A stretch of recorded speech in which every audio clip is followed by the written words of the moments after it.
Frère, je ne voudrais pas vous laisser ignorer ce qui s'est passé lors de la sortie d'Égypte. Nos ancêtres ont tous été sous la protection de la colonne de nuée, et tous, ils ont passé la mer Rouge. Tous, ils ont été pour ainsi dire baptisés en Moïse, dans la nuée et dans la mer. Tous, ils ont mangé la même nourriture qui était spirituelle. Tous, ils ont bu à la même source qui était spirituelle. Car ils buvaient à un rocher qui les accompagnait, et ce rocher, c'était déjà le Christ. Cependant, la plupart n'ont fait que déplaire à Dieu, et ils sont tombés au désert.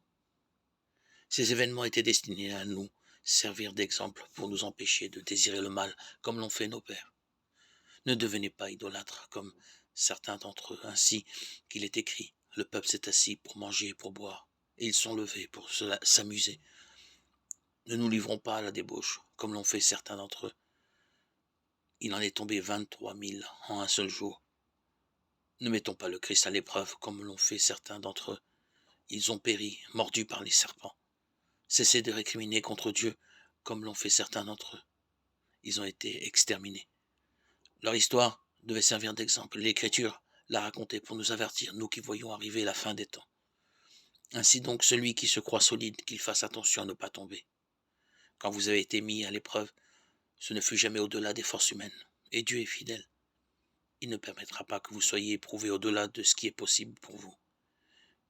Mais avec l'épreuve, il vous donnera le moyen d'en sortir et la possibilité de la supporter.